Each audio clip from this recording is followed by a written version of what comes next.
C'est un autre chirurgien esthétique qui va lever le voile sur ces pratiques douteuses. Il exerce dans les beaux quartiers parisiens. Le docteur Adel Louafi reçoit un soir dans son bureau une femme complètement choquée. Je sens une patiente très sur ses gardes et on sent qu'elle a eu une mauvaise expérience avant. Et c'est au fur et à mesure de la consultation, quand elle voit comment se déroule la consultation, qu'elle se livre d'elle-même et que ce qu'elle me raconte est extrêmement grave. Cette patiente sort d'une consultation avec le fameux chirurgien des stars. Cette visite l'a tellement traumatisée qu'elle accepte de consigner par écrit ce qu'elle vient de vivre. J'ai consulté à son cabinet à Paris en vue d'une lipo-inspiration. Il m'a proposé en plus une plastie abdominale et une pose de ligament au niveau des joues. Il a proposé de m'opérer pour un montant de 20 000 €. Ce qui m'a inquiété, c'est qu'il m'appelait personnellement. Il m'envoyait des SMS. Ce témoignage va mettre la puce à l'oreille du docteur Louafi. Il décide de mener sa petite enquête et il va faire une découverte pour le moins surprenante.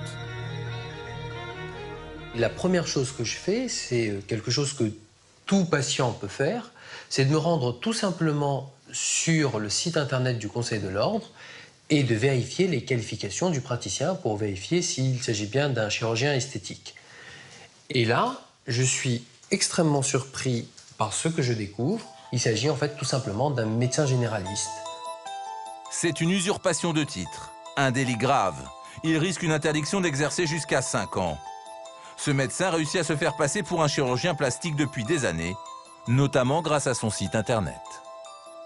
En page d'accueil de ce site, je vois le praticien avec un t-shirt sur lequel est inscrit « Chirurgie esthétique ». Et je vois que le titre du site et lui-même comprend les mots chirurgie et cosmétique. Il y a ici une manifeste intention de jouer sur les mots.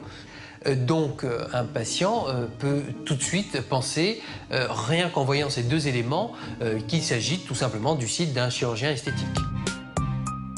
Impossible pour quelqu'un qui ne s'y connaît pas de faire la différence avec un vrai chirurgien. On trouve sur son site web un descriptif détaillé des différentes interventions de chirurgie possibles, mais aussi les documents officiels demandés avant toute opération.